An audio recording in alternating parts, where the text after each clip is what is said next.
I'm about to call the meeting to order. Oh, I love doing it like that. Good afternoon, everybody. This committee meeting is scheduled to give the members of the Senate that do not currently serve on the Senate Finance and Appropriations Committee the opportunity to speak to their member budget amendments requests. Today's meeting is not scheduled for public comment. Committee staff will be sharing the budget amendments on the screen, and they can also be accessed from the state budget page. There are 976 Senate member amendments, 976, totaling about $25 billion across all 3 fiscal years. That includes actions to decrease general fund revenues. I would encourage members that have more than 5 amendments to prioritize which amendments you choose to present to the committee. Now I'm going to call the members according to the way you sign up on the sign-up sheet. And I know a lot of people have a lot of places to go, so if you got to be someplace, go away and we'll call you back.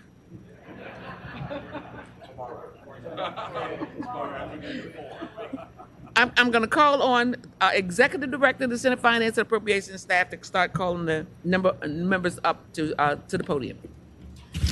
Thank you, Madam Chair. First up, we have Senator Aird.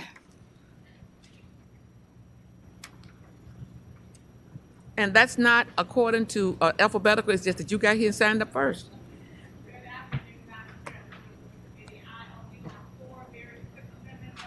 Quick is good. Will be out the way. Madam Chair and members, I'm starting with item number 124, pound 10S, which would reinstate the funding for the Engage Virginia program for attendance recovery and pandemic-related learning loss in public school divisions across the Commonwealth.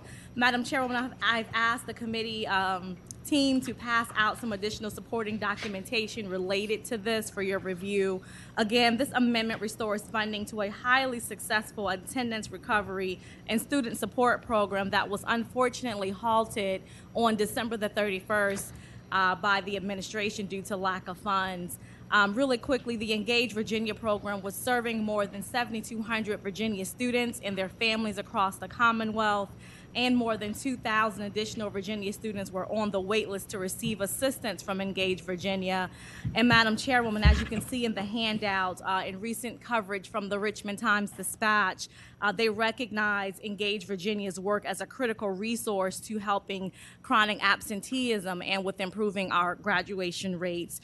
And so, Madam Chairman, while operating under contract with VDOE, it allowed school divisions to opt in quickly and efficiently to this program. And we had 49, including several in my district, that were participating. And with the early end of this program in the middle of the school year, it was not only disruptive, but it adversely affected the efforts that we have been trying to restore since the pandemic. And so we're hoping to get this money to support this program moving forward. Next, Madam Chair, I have item number 278, pound 3, which would preserve existing funding for community health worker positions at the Virginia's local health districts. With this funding, VDH would be directed to prioritize supporting community health worker positions. Madam Chair, 100+ state employee community health workers were currently at risk of losing their jobs beginning July 1, 2024 without this funding. And so community health workers, as you know, have a unique ability and have been, particularly during the pandemic, building trust on health literacy and self-sufficiency in many of our communities across the Commonwealth. And the most recent Virginia Joint Commission on Health Care report found that local health department structures and financing, that community health workers were deeply critical to ensuring that folks in our communities are having access to quality and proper care. Moving on to the next budget amendment, I'd like to put forth consideration item number 394, pound 6S.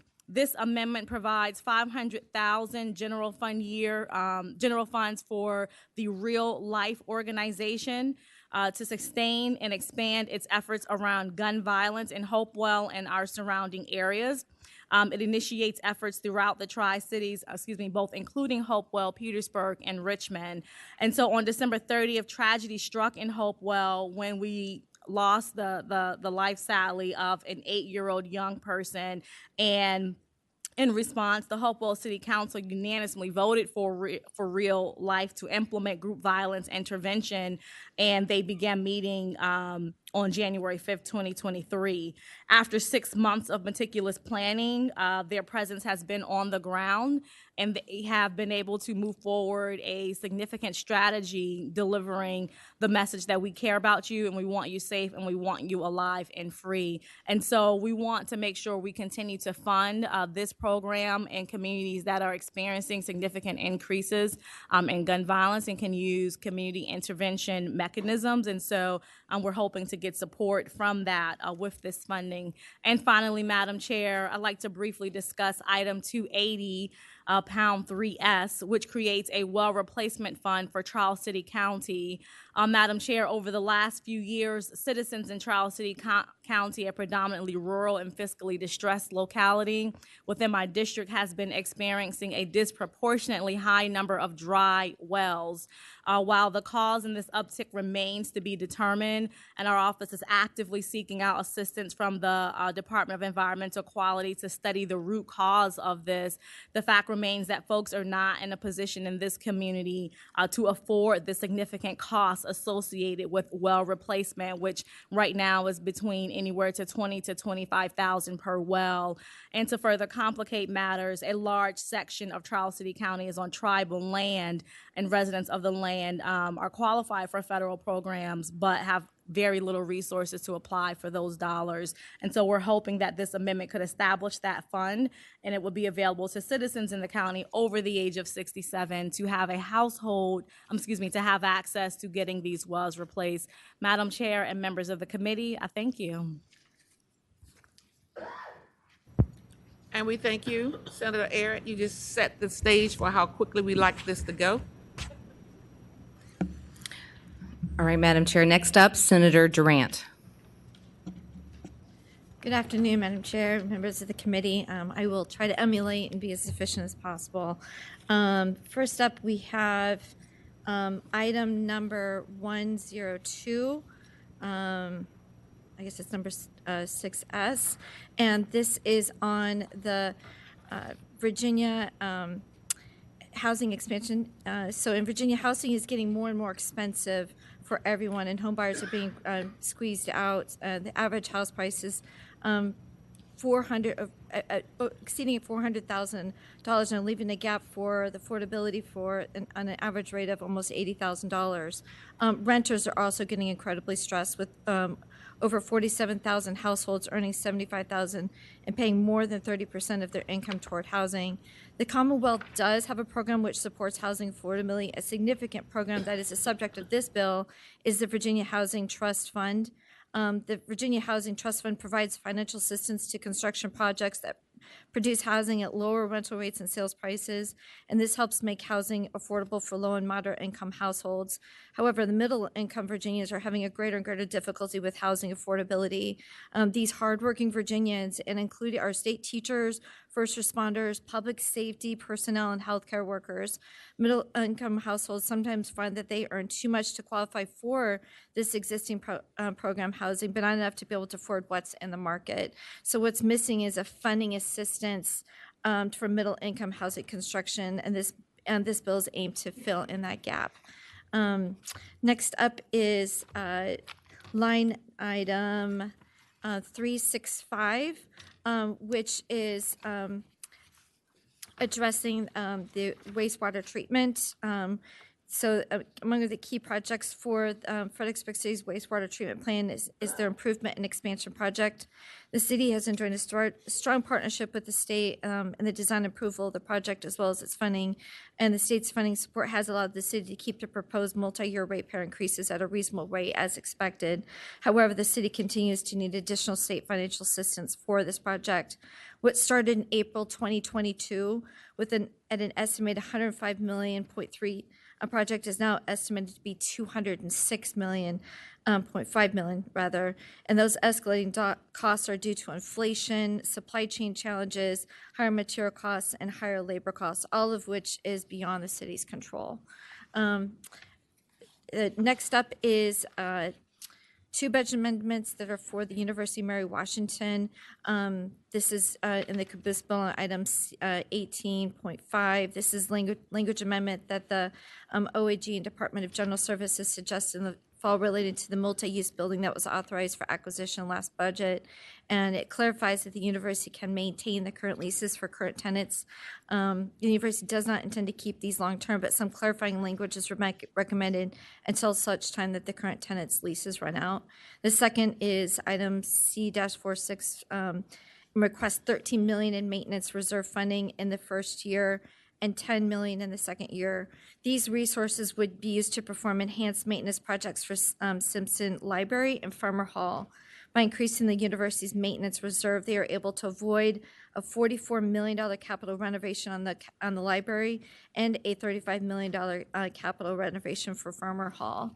And finally, Madam Chair, the last is item number 125, which provide a supplemental support payment for the Stafford County of $2 million each year in the biennium to offset two significant cost differentials comparatively to all of the surrounding localities, a significantly higher labor cost than any other locality that receives only a partial cost of competing adjustment, or otherwise known as COCA, and the highest percentage of disabled veteran property tax exemptions to all the localities.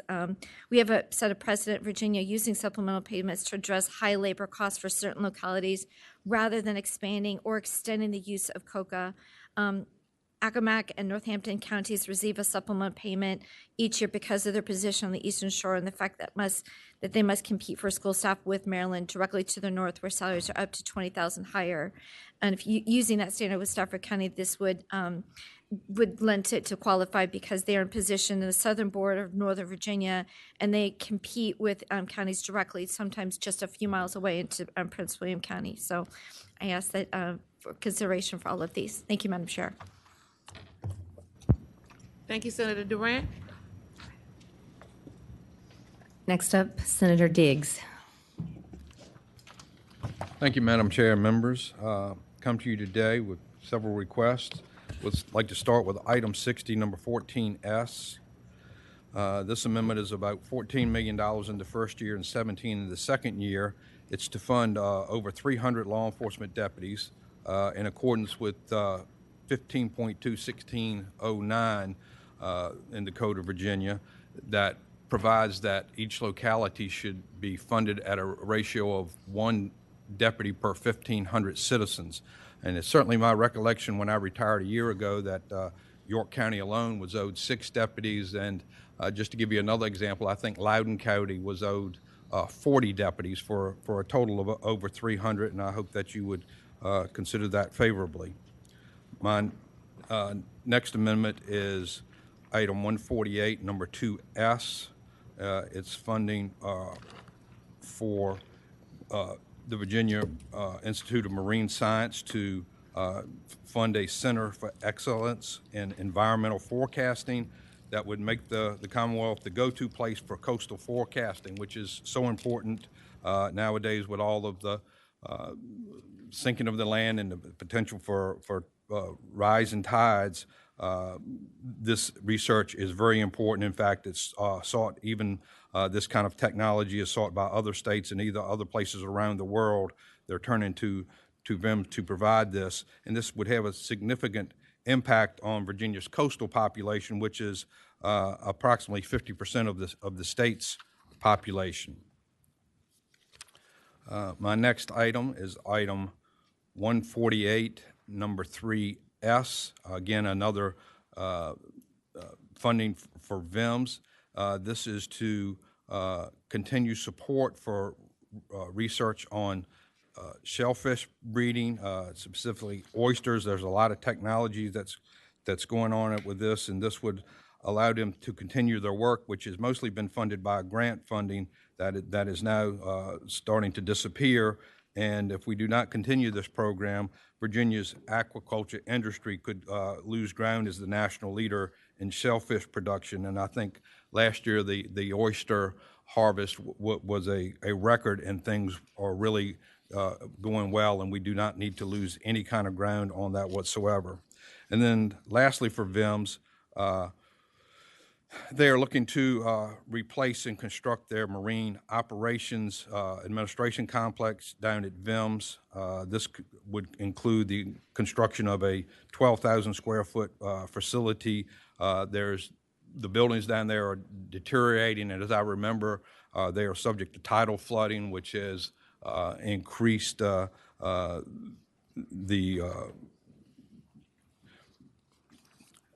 wear and tear on the buildings and the degradation.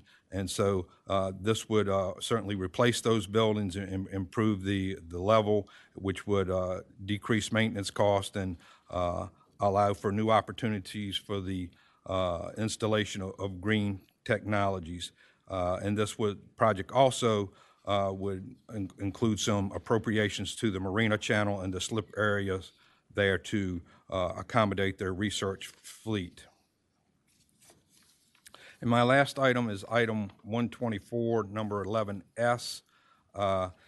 This is for $90,000 to go to a one-time event to go to the City of Newport News to expand their Soundscapes program, which teaches, as I remember, I visited this program just before session started, at least 200 students, as I remember, and it was amazing how learning to play musical instruments taught them so many things other than music. It taught them how to train themselves, and it increased their academic. They raised their academics, and they found that many of the students who were participating in this became leaders in the school and were officers in the SC, the student council, and many other things. So this has multiple advantages to young people other than just learning how to play music. So thank you very much. Thank you, Senator Diggs. All right, next up, Madam Chair, Senator Subramaniam.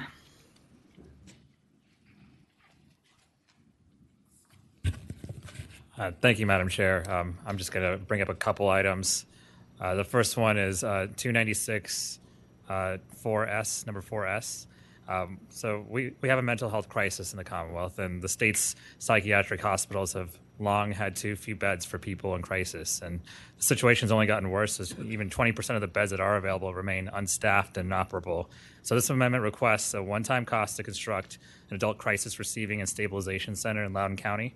The property's already been identified, and we have federal funds committed to it as well as county funds. And we're looking to add some state funds as well to complete the project. And the proposal, I think, is in line with the Governor's Right Help Right Now initiative, which allocates about $35.5 million to fund additional crisis services, and we're asking for about $16 million to reduce this over-reliance on emergency departments. So I hope you'll consider this amendment. And the other one that I wanted to mention is a child care tax credit.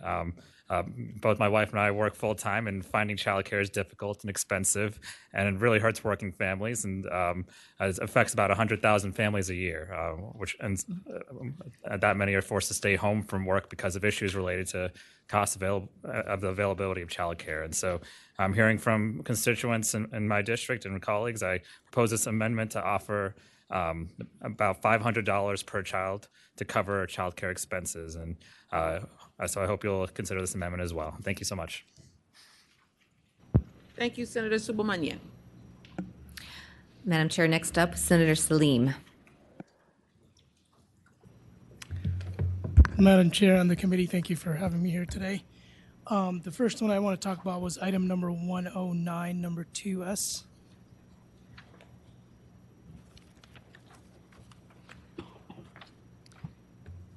And this specific amendment is related to the Clean Car Act that was enacted in 2021, but failed to fund it. And this is essentially for $40 million.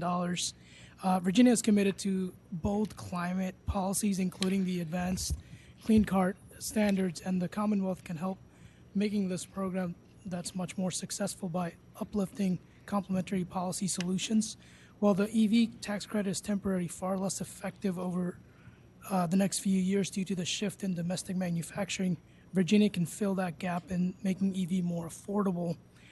My amendment seeks to fund the EV rebate program modified in 2021, which is the most equitable structure of all program across the country, helping lower the prices at the point of sale, applying to used vehicles, and providing double the incentive for lower income Virginians.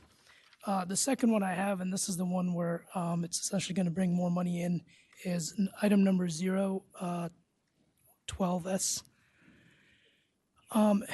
So this one's essentially to establish a new bracket in terms of the fair share tax, where we believe that Virginians across, whether you're making $10 or $1 million or $10 million, you should pay that fair share. And this is based on a JLARC study from 2022 to make Virginia's individual income tax more progressive.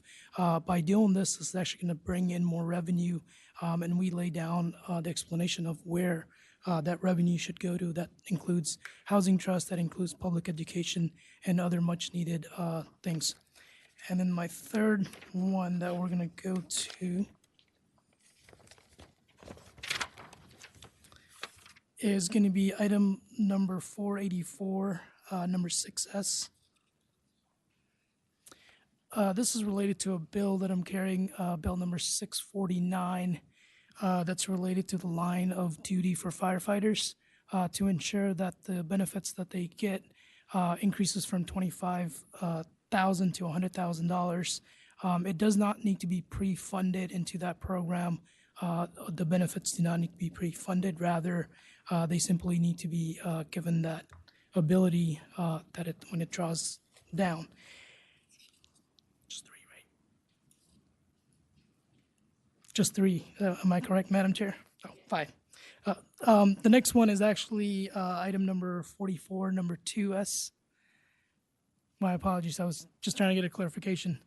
Item number 44, number 2S. This one's essentially for the Office of the Governor to ensure that any. There we go.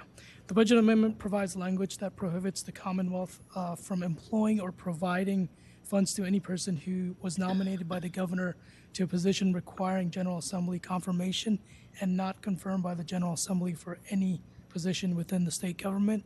I personally do believe if the General Assembly does not want somebody to be employed, that is a waste of taxpayers' money. And the fifth one that I have here is item number 124, number 23S.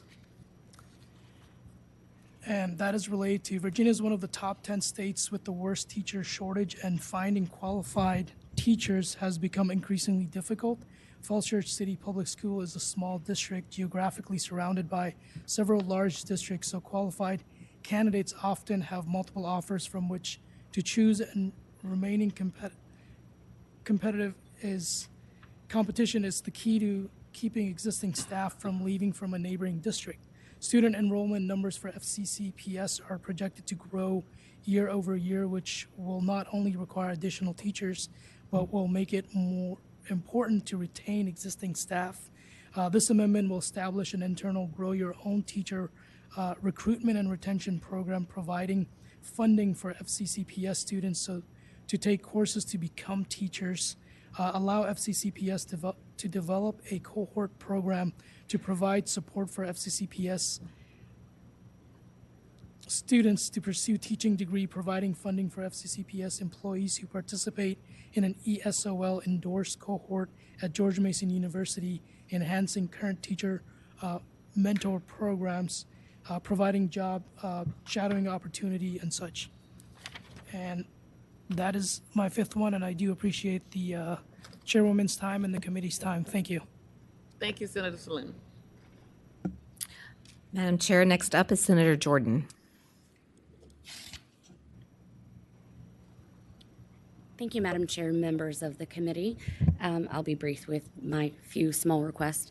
My first one is a budget amendment to allow for additional funding should the bill make it through to the floor to do enhanced retirement benefits for E911 operators. And for the budget item number, that is item 444S. My second item, item 438, 3S. This is actually to fund an additional road extension project in Greensville County. We currently have a church and several homes on the other side of railroad tracks that cannot access medical services or the outside world without this bridge project being addressed because of a railroad crossing. And so that's vital for that community. And last but not least, my third priority is item C16,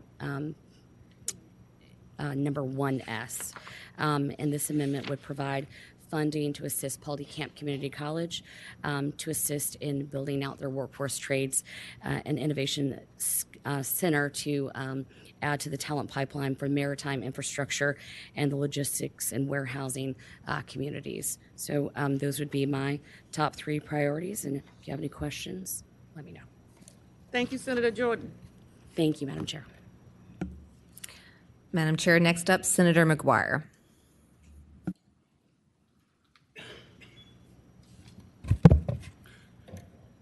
Madam Chair, members of the committee, I'll be like Senator Aird. I have 2 budget amendments. We'll start with item 272, which actually removes money from the budget.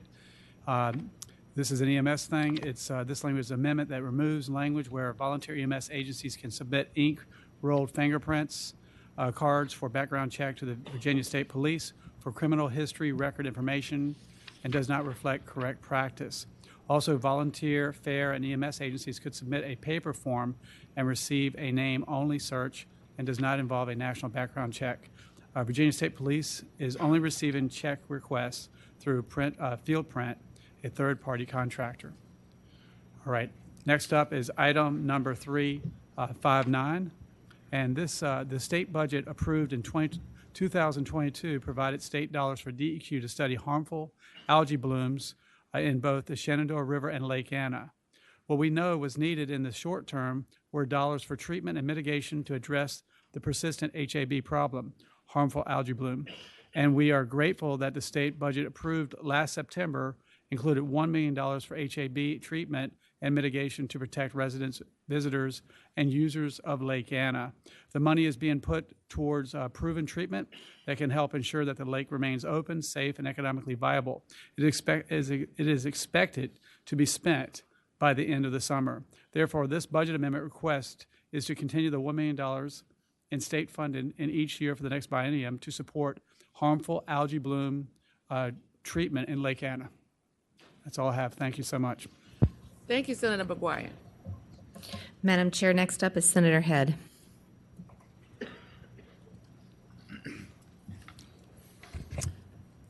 Thank you, Madam Chair. Members of the committee, I've got a few here of the 22 that I have submitted. How many did first you up say? is item 124, number 54S. Ma'am? Yes, I'm only going to cover the big ones here. So I thought I heard you say 22. I was just double checking. No, I know better than to keep you here that long. So item 124, number 54S, requests $20 million for additional to match the $80 million from Roanoke County for the replacement of the Career and Technical Education Center. The Burton Center is currently in a floodplain. It was built in 1964. They have a tremendous problem with this. The new facility is going to be built, and again, the county already has $80 million allocated for this. The additional $20 million will facilitate them taking it to the full completion and will facilitate an additional 200 graduates every year. The overall economic impact on that over the next 20 years will be in excess of $433 million. This is a really important thing. There are already memoranda of understanding with also Botetourt County and City of Salem schools, and they'll all be participating in that. It also opens the door for additional adult education for career and technical education and certification processes there. It's a big economic impact for the entire area and is very important, and would appreciate your consideration. We'll also have some presentations that we'll be bringing by to everyone so they can understand the impact of that. Next up, we have item 124, number 42S. This is the funding and creation of the Virginia Healthcare Career and Technical Training and Education Fund, which will help facilitate the rollout and advancement of the workforce pipelines in the healthcare field across the Commonwealth. This is a really big initiative, and we've got legislation moving forward on this. And this asks for $3.75 million for that fund. Next, we have item 241.1, number 1S, which requests $1 million each year for the creation of the Virginia Museum of Transportation as a state agency. The Virginia Museum of Transportation has existed as the official transportation museum of the Commonwealth of Virginia for a number of years. It is the home and owner of the 611, which is the official steam engine of Virginia, and is a great asset, brings in a lot of tourism, and the request is to make them a state agency, and there's legislation that goes along with that. It's Senate Bill 418, and this is the companion amendment for that. And finally, we have item 124, number 22S, which asks for $5.4 million for the construction and equipping of Goodwill Industries Valley XL Center. You may remember that last year we had the legislation to create a statewide school district that would facilitate an adult high school. That is a component of the XL Center, and this will allow us to get that up and running and going in full force. So those are the four I wanted to present. I would also like to call your attention, though, to item 288, number 30S. This addresses the need for increasing in funding for Medicaid reimbursement rates in the home care space for agency-directed care. All I will tell you is that the current program that we have, I am in that industry, but I do not provide Medicaid funding. And the reason that or Medicaid services, the reason that I don't is that the reimbursement rate that we have right now comes in at about $7 per hour below my cost for labor for taking care of senior adults in their homes. My cost is so high because I do all the things that we want to do for our employees that are out there, and we wish that we could do, but we can't do it at the reimbursement rate that we've got out there. So I'd like for you to take a look at that. I don't expect that you will be able to pass that amendment, but wanted to call it to your attention as well. So thank you very, very much. Thank you, Senator Head. Madam Chair, next up is Senator Rouse.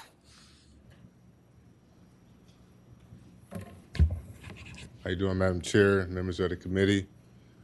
Bring before you item 371 first.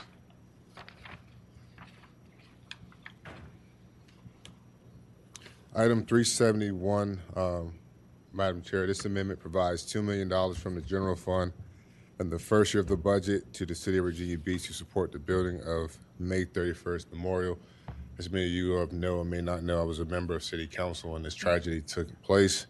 In the aftermath of the tragedy, the mass shooting, the victims, families, survivors, and members of the public and recovery professionals advised the city that the installation of a permanent memorial is critical. It's a critical component for the community to heal, recover, and move forward. And research shows that the budgets of comparable memorials are typically built with funds comprised of state, local, and private support. The City of Virginia Beach and private philanthropy will provide the additional capital needed to complete the memorial. The next item I have is item number 278. It is the cancer screening for Virginia Beach public employees. This budget provides $350,000 from the general fund in each year of the budget to the City of Virginia Beach to provide an annual cancer screening for employees who responded to the 2012 Navy jet crash that may have exposed employees to toxic materials.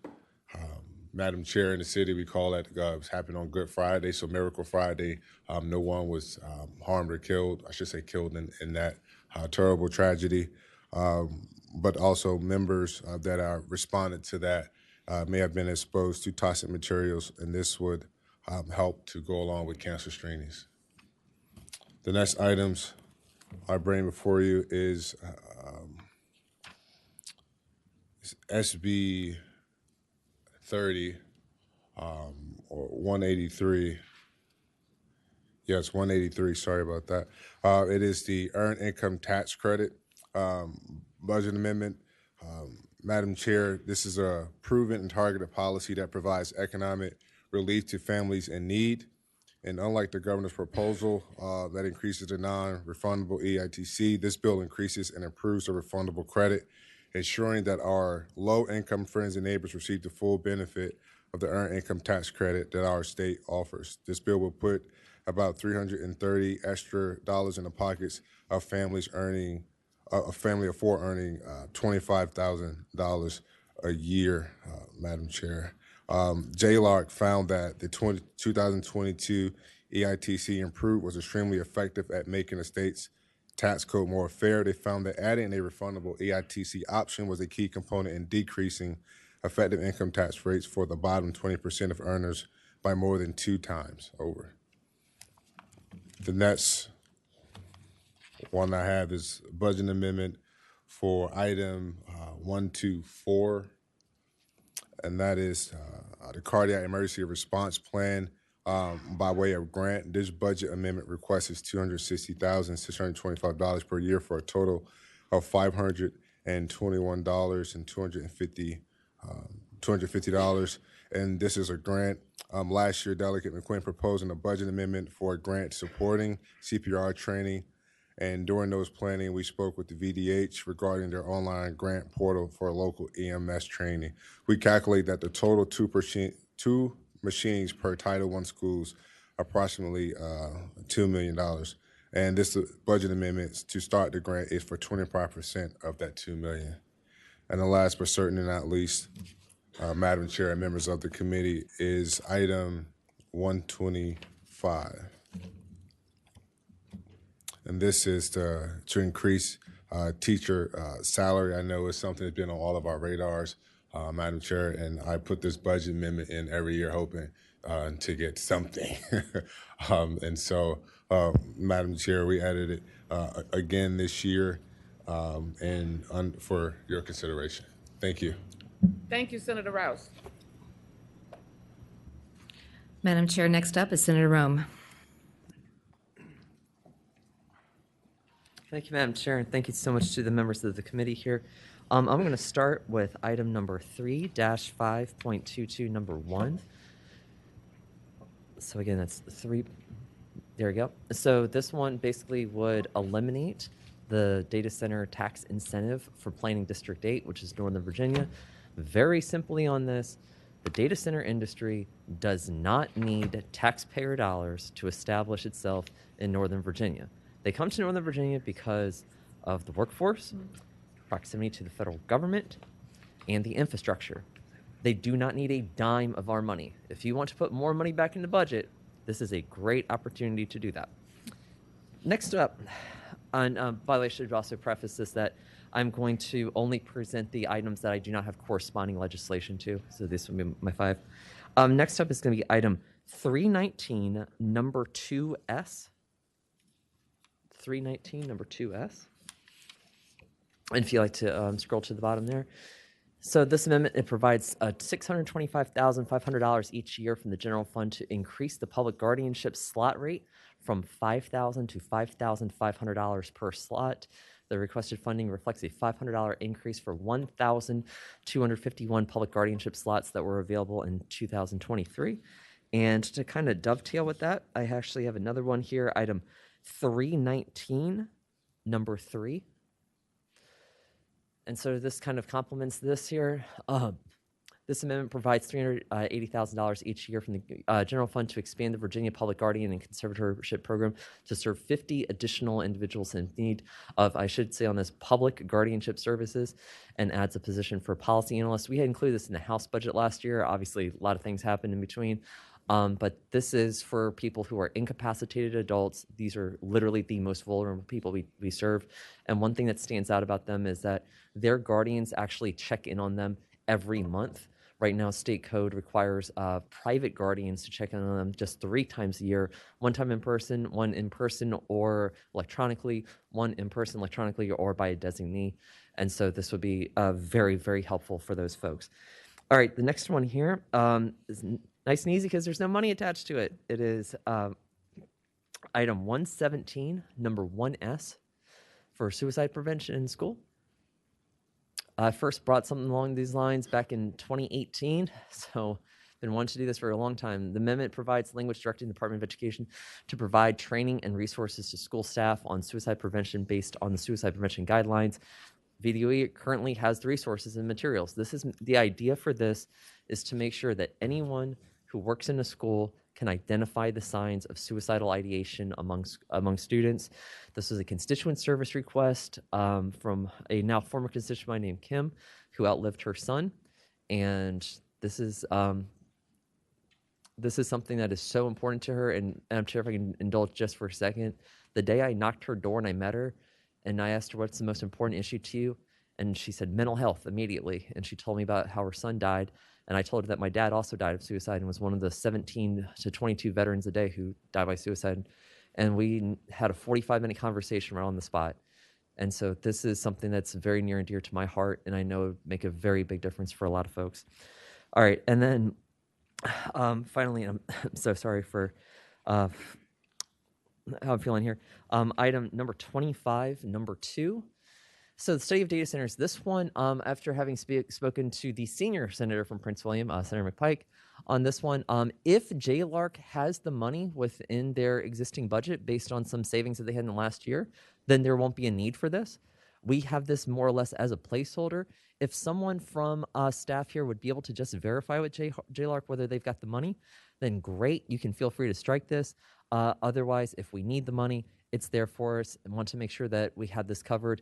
What this will do is this is going to have a very comprehensive study to study the entirety of the impact of data centers within Virginia. So thank you so much, Madam Chair, and to the members of the committee. Thank you, Senator Rome. Madam Chair, next up is Senator Steff. Madam Chair, members of the committee, I'm just going to do a little bit of cleanup here before I get started. Thank you for your time today. I've got a couple of budget amendments that you're going to be real happy with because I really don't believe we need them anymore. So the wonderful. first one is item 70, number 5S.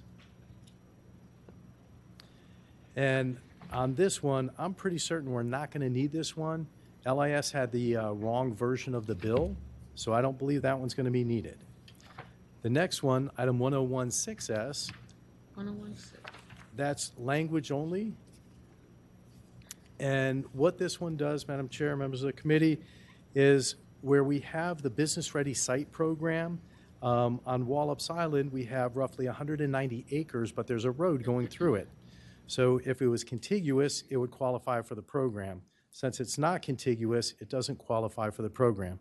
So we just want to change this because if we had 190 acres up there, we'd have to put a road through the middle of it anyway, and then multiple roads off the side to expand the development of NASA Wallops. So next one, Madam Chair, members of the committee, is item 114, number 1S. I'm going to try to go in order, so hopefully we can just roll down them pretty quick. This one is $90,000 for law enforcement equipment for the needs of the Southwest Regional Authority for 2024, 2025, for 25 and 26. Next one, Madam Chair, is item 124, number 36. This one's $25,000, and this one's for Northampton County Public Schools for their robotics and technology program, where other jurisdictions have plenty of members from the corporate community supporting their programs and providing them funding and equipment. Unfortunately, Northampton and Accomack do not have that for their public high schools. So that requests $25,000 each year, and if we could roll into 124, number 47S, that's for Accomack Public Schools. There's 3 high schools in Accomack, so we're requesting $50,000 so they can share it amongst the 3 schools. The next one, Madam Chair, is one that Senator Lewis and Senator Bluxham have carried for the last, I believe it's 5 or 6 years.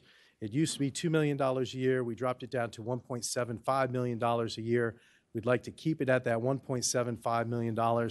So this requests $950,000 per year to bring it up to $1.75 million. This enables them to pay their teachers up there. Because of the funding formula, they don't have enough to pay their teachers because the counties are extremely, have a very low income level. Next one, Madam Chair, is item 137, number 16S. This one's brought on behalf of the City of Virginia Beach. It's $10 million in each year for renovations and expansion of the Virginia Aquarium. I know that the Junior Center from Virginia Beach is supportive of this as well, and I believe the City of Virginia Beach is around supporting this budget amendment as well. Next one, Madam Chair, is item 390, number 10S. This will probably just be $50,000 for the Woodruff Amendment. We went off of what was in there last year at $6.1 million as associated with the bill. The next one, Madam Chair, is Department of Corrections. On that one, this one is no longer needed. Again, we can go straight to the Woodruff Amendment on that one. And the next one, Madam Chair, and we may have a couple of guests who are serendipitously with us, it's for our firefighters for the cancer screening bill at $300 per firefighter across the Commonwealth. And Madam Chair, I believe if they're here, if we could have them stand, we may have one or two firefighters here with us today and folks in support of this. And as we know, our firefighters, when they go into a burning building, that they're exposed to all kinds of carcinogenics. And in Virginia Beach, when we had our Easter miracle, we had AFFF used when the Navy came and extinguished the fire of the plane crashing into the apartment building. It was a Christmas miracle because there was zero loss of life. However, after AFFF, which the Navy uses to extinguish fires, and PFAS, we know that it's a carcinogenic and very hazardous to our emergency personnel, especially our firefighters. So that's one of the reasons they're here today, and they were here for their firefighter day on the Hill. So I'm sure that all of you have had your fire chief and others visiting you. Madam Chair, the last one I'm here to present today, I believe, is item 119, number 10S. I'm sorry, number 10, number 1S. That's for the Virginia Agricultural Research Center. And what that one does is, in coordination with Virginia Tech, and I'm sure they're here somewhere or around the building, Elizabeth Hooper supporting this one, and it provides renovation of the 21,600 square foot dilapidated facility. It provides for the renovation of that and construction of a 44,000 square foot modern research facility for our Eastern Shore and Southern Piedmont ARECs. Madam Chair, with that is it on my budget amendments. Again, we've got a few of them that we're able to strike and a number of them that we're able to reduce based on current legislation. Thank you for your time, and I hope you all have a wonderful day. Thank you, Senator DeSteph. And I love the purple, Madam Chair. Thank you, sir. Madam Chair, next up is Senator Carol Foy.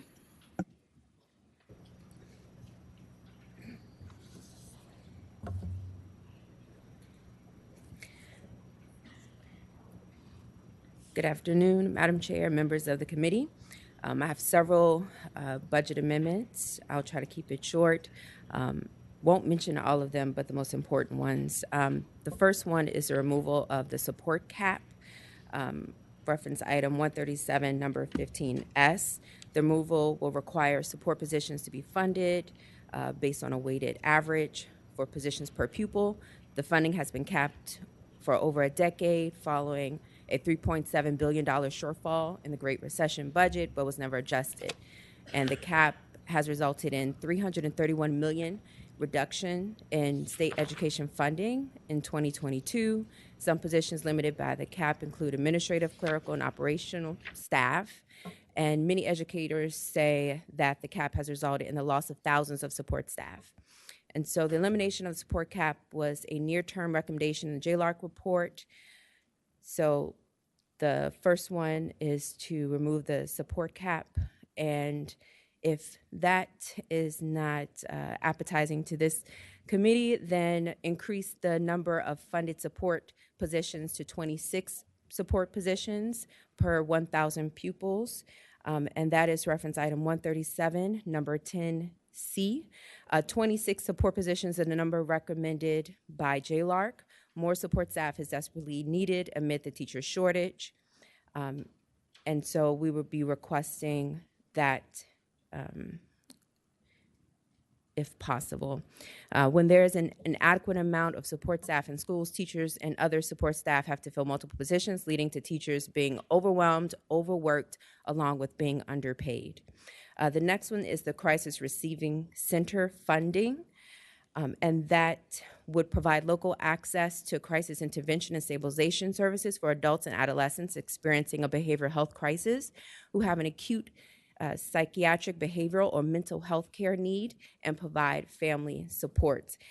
It's one of a kind, first of its kind, and it can be looked at as a pivotal program that hopefully we can replicate throughout the Commonwealth.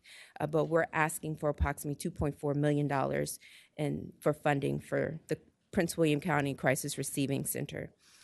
Also fund the electronic vehicle rebate program, reference item number 121, number 1H.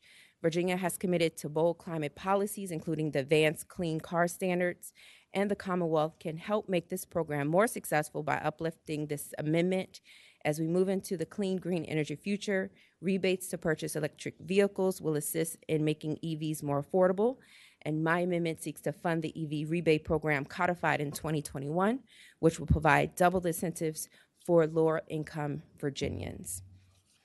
Also, we have a number of budget amendments for my alma mater, Virginia Military Institute. We are requesting $68.6 million over 2 years for funding to reconstruct Moody Hall. It's for the removal of 3 existing facilities to construct a new purpose-built facility to support academic lectures, academic events, alumni offices, and support spaces. It will also provide space for large-scale events and demands for modernized facilities at Virginia Military Institute. We are also asking for $169,000 for an associate dean for academic support for the purpose of reorganizing the offices of admissions and financial aid under one umbrella to foster collaboration on the recruitment and retention of cadets. The position would cover the academic support functions that's critical to this approach, and they would be responsible for early identification and intervention efforts for academically at-risk cadets. Then also, Virginia Military Institute is requesting $63,000. This for a position for employer relations internship coordinator. This position will allow VMI to meet the growing demand for internships, enhance academic support for cadets, strengthen industry connections, streamline administrative processes, and enable program expansion to enhance its ability to provide every cadet with an opportunity for meaningful intern experience. And lastly, I would also like to bring up the Prince William County Juvenile Domestic Relations Judgeship. We will be asking for $303,512 for the purpose of establishing an additional judgeship for the Prince William County JDR Court. Thank you. Thank you, Senator Carol Foy. Madam Chair, next up is Senator Perry. Senator Perry. I don't know, those of you who are remaining to make presentations this afternoon, I just want to remind you, if you were not here when we started, that we want you to prioritize your bills down to 5 today. Yes, ma'am, Madam Chair. Madam Chair, members of the committee, thank you for your time this afternoon. I'm going to start with item 33. This is a court-appointed counsel raising of fees. This is an issue that is near and dear to my heart, that has been a quote-unquote priority for many years now. This relates to cases where the public defender's office cannot take them and they get referred out to other counsel to cover criminal cases for indigent individuals. Currently, those individuals are paid $120 for a misdemeanor, which means that there's basically no one on the list, certainly in Loudoun County and other jurisdictions, to represent these individuals at all. I've spent extensive time with the Indigent Defense Commission working on this. There was a study done on it. The fees that are paid out of this come out of the criminal fund. The Office of Executive Secretary, I was meeting with them this morning, told the IDC that in fiscal year 23, $38 million from the criminal fund reverted back into the general fund. We would, I was told that JLARC likely has the capacity to run the most accurate fiscal impact for this legislation, but that they have to be asked by the committee chair to do that. I would make that specific request so we can get the best estimate on what this would cost. It's something that we are desperately in need of for indigent representation here in the Commonwealth of Virginia. And the next budget amendment I'd like to talk about is item 124. This is a request that comes out of Loudoun County Public Schools for a recovery school that would be similar to the Chesterfield Recovery School to deal with children in our public schools, in Loudoun County Public Schools, which has been in the news. I know the governor is very attuned to it. It was definitely part of my campaign, the children that are overdosing in the schools. And so this is a method to address those children, to get them into an environment where they can both go to school and have the recovery services necessary to go on and be successful.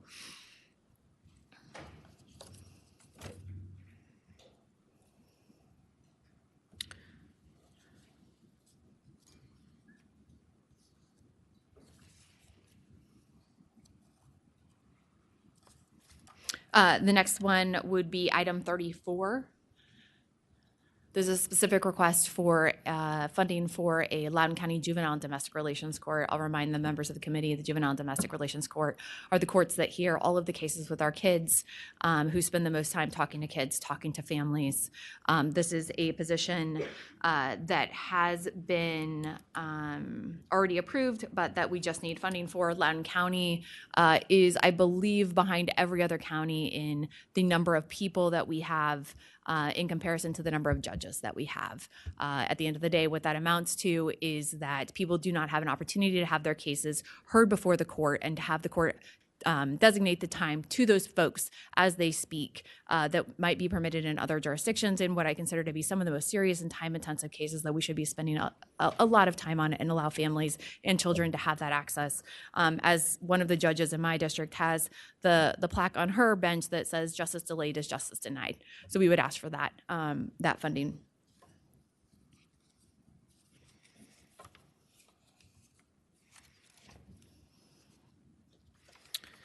The next one I'm going to discuss is item 96.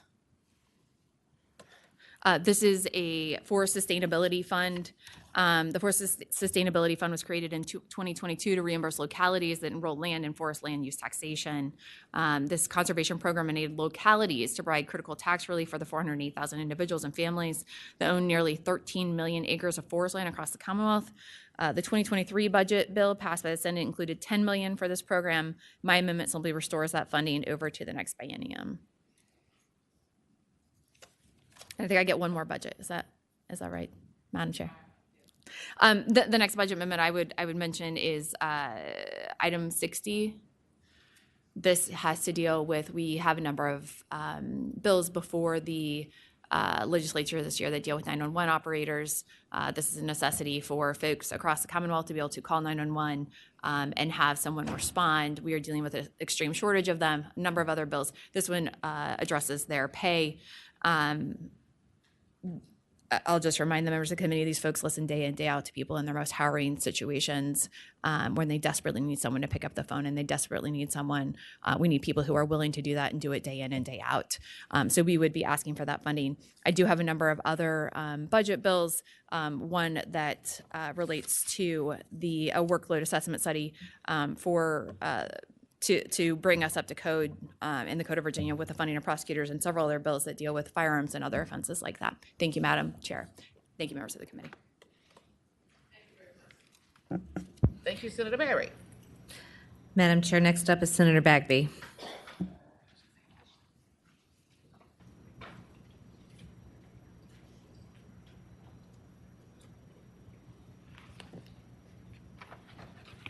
Good evening. Good evening, Senator Bagby. You know this place gives me funeral home vibes, and so a smile. I need a smile from you guys. There you go, Pillion. Good to see y'all this evening. I have a number of them. I probably not going to maximize the time. One is the Henrico Connect Plus program. This amendment provides $1 million each year to establish the Connect program in the St. Luke community of Henrico County. Connect Plus is a prevention program designed to reduce risk for problem behaviors and promote the healthy development of youth. I'm proud of this program because when we started a conversation about Connect, the county and brought all of her resources to the table, and we had everyone from mental health, the police department, our PAL program, our K-12 education. Everyone came to the table wanting to make an impact in this community. And so this $1 million that we're doing annually is seed money, and it's already come to fruition as it relates to other individuals and other members of the community coming in to play a significant part. The program is going to provide significant wraparound services to youth and families in the form of health care, mental health support, financial education, workforce development, and programs for the senior citizens of that community. And that is item 124, number 39. And then the next one is the Black History Museum, the Black History and Cultural Arts Center of Virginia. That's item 371. And this amendment provides funding of $1.3 million in each year to support the museum's mission of celebrating the rich culture and moving histories of African American people in the Commonwealth. Then I have a number of HBCU budget amendments. One is for provides funds to construct the Fine Arts Building at Norfolk State. That building was authorized for planning in 2022. And then there's a number of, there's one additional budget amendment for Norfolk State, and then some for Virginia State, and then a couple for Virginia Union. But I am going to give you all some of your time. Thank you for your time. Thank you, Senator Bagby. All right, Madam Chair, next up is Senator Pekarsky. Senator Pekarsky, were you here when we started? I wasn't, but I'm happy to be here. Well, and I'll okay, do my well, best to give you the information you yes. need. Well, I want you to. I want to hear from you. But I want to say to those members who did not hear the introduction of the meeting that you have, we want you to prioritize your bills and present with your 5 favorite. Okay, I'm going to do you better. I think I've got about 3. So, good afternoon, Senate Committee. Happy to be here this morning. My first priority bill is item 121, number 1S, SB 385. And this is actually a placeholder amendment because I have not received the fiscal impact yet. Okay. This bill would ask the Department of Ed to convene a work group of educational professionals to include teachers, superintendents, et cetera, and experts in artificial intelligence technology.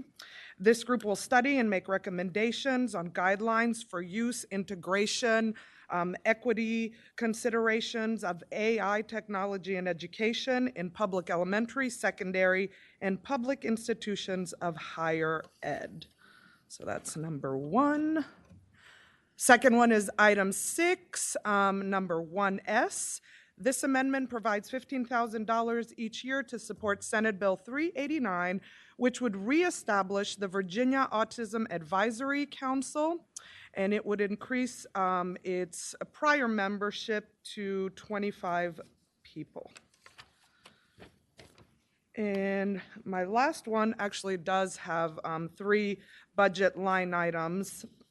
And I will start by saying the budget amendment will support the implementation of SB 586 to amend code language to include restorative practices by adding evidence-based restorative practices to the list of alternatives to suspension, and to consider these alternatives before resorting to exclusionary discipline.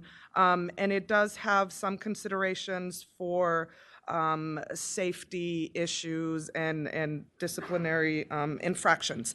So item 124, number 41S, this provides $1.6 million general funds each year to support positive behavioral interventions and supports, PBIS, that enhance the ability of schools to educate all children using research-based school-wide and classroom disciplinary systems.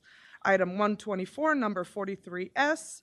This amendment provides $2.4 million general funds each year to support additional funding to schools to implement evidence-based restorative practice alternatives that are currently already doing so.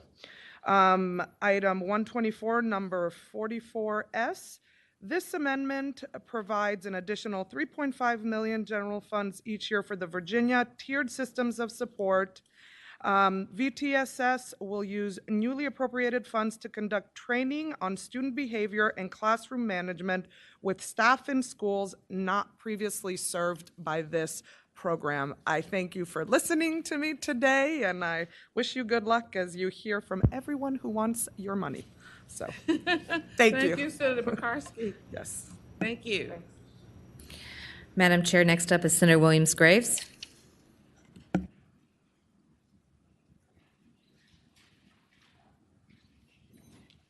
Good afternoon. Actually, it's evening. Good evening, Madam Chair, members of the committee.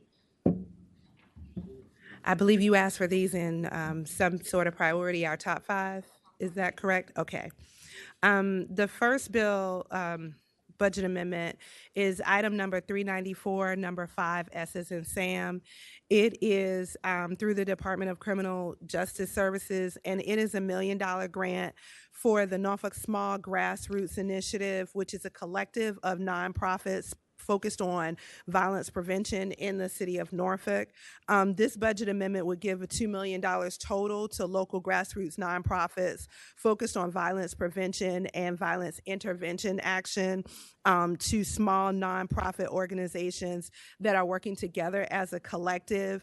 They include several groups.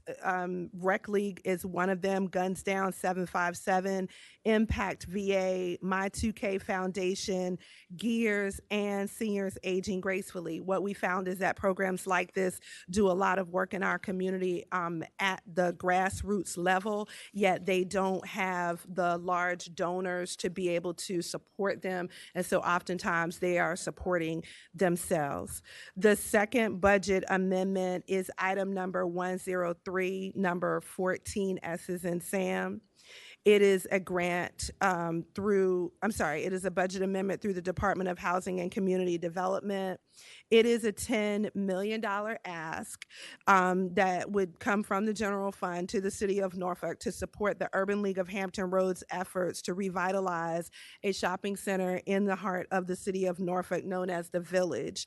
This is a matching grant, so it is not just us handing out money to the Urban League, but we would require that they match the funds before those before the state funds would be added to this project. This project will provide jobs. It will also provide daycare assistance.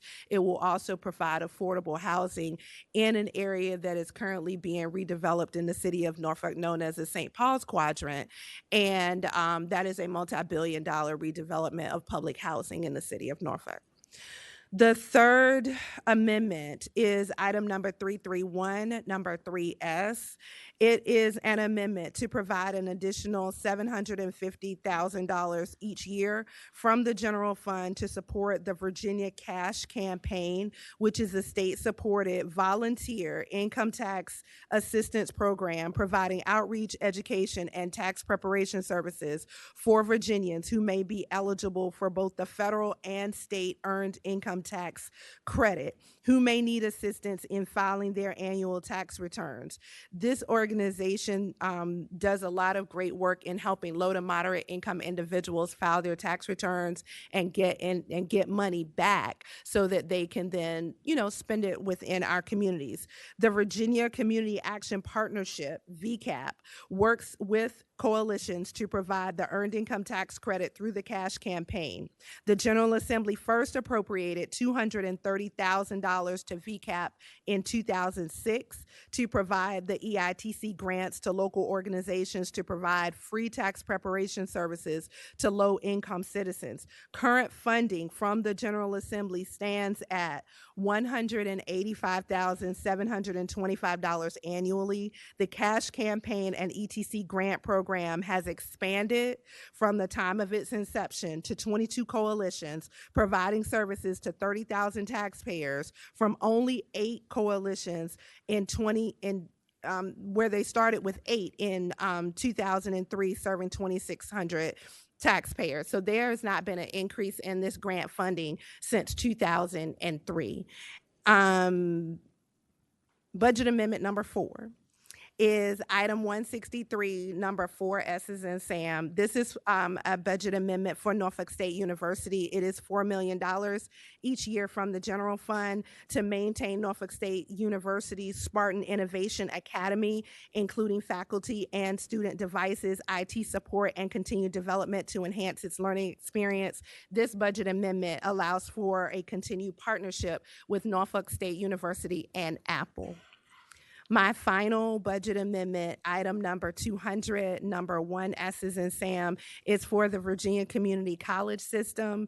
This is a budget amendment, an appropriation of $800,000 the first year and $800,000 the second year from the general fund to provide support for child care centers in the community college system. The ask in this is that $600,000 of that be designated to Tidewater Community College in the Norfolk campus, and then the remaining funds be distributed for child care throughout the remainder of the Virginia Community College system. This completes my ask. I thank you for your time. And we thank you for yours, Senator Williams-Graves. Madam Chair, up next, Senator Van Valkenburg. Thank you, Madam Chair, members of the committee. I'll be very brief. I know it's been a long day. And I'll just focus on 2 that I think are big picture issues that you guys are already aware of, but just to kind of drive home the point of how important it is. But first is item 125-16S, which is funding for school counselors. Since I've been in the legislature, we have done a lot of work, bipartisan work, to get this ratio down. When I started in the General Assembly, we were at about 1 for every 500, around there. At the high school level, we're down to 1 in 325, but we know we need more. We know we need to finish the job. I mean, the work they do is amazing and is necessary, whether you're on the academic side, whether you're on the safety side, whether you're on the mental health side. And so I hope, as we talk about public education, we're thinking about that. And then second is item 125-20S, which is the JLARC recommendations 1 and 7. We know that we need to fix the funding formula, and I know there's legislation that's coming to kind of get the ball rolling on that. We also know that's going to be a big lift. It's going to take 2 or 3 years to figure that out and make sure we can get in a place where it works and everyone's happy. And so this amendment is, like I said, 1 and 7. Real quick, what it does is includes division central office positions in the SOQ, applies cost of competing adjustment to faculty and transportation staff salaries in the SOQ, removes the cap on non-personal cost assumptions and benchmarking, and accounts for the cost of facility staff salaries in the compensation supplement calculations.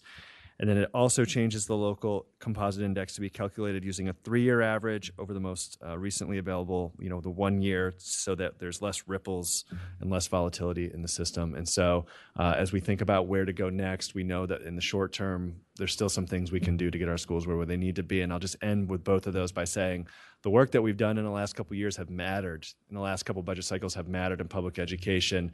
But those results, and that takes time. You got to sink it in. And I hope we can stay on the front foot on that. But thank you all for your time. And I will finish there.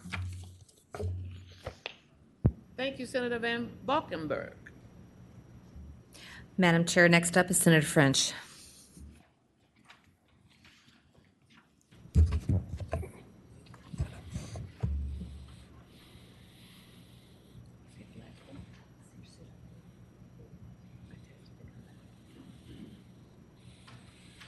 Go right ahead, Senator Thank you, French. Madam Chair.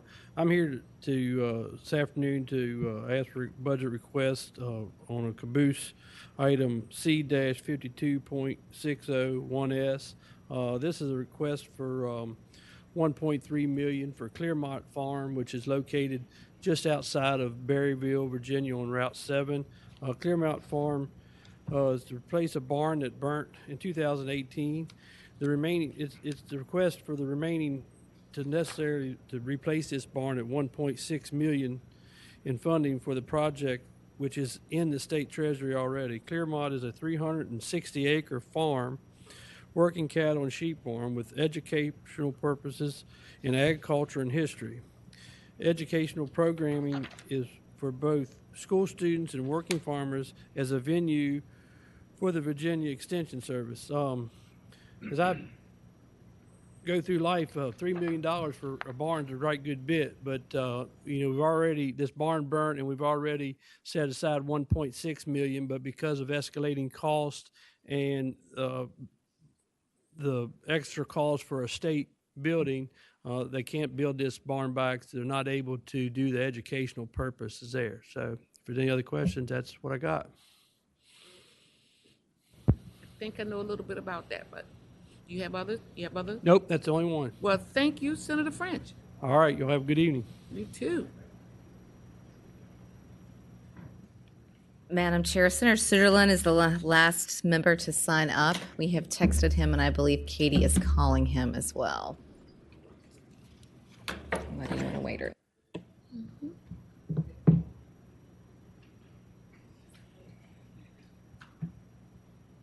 Suderline and 9.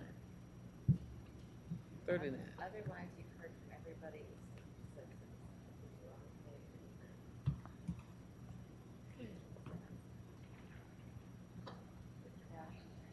Not answering? Okay. He's in the elevator? Maybe if it's stuck in the elevator.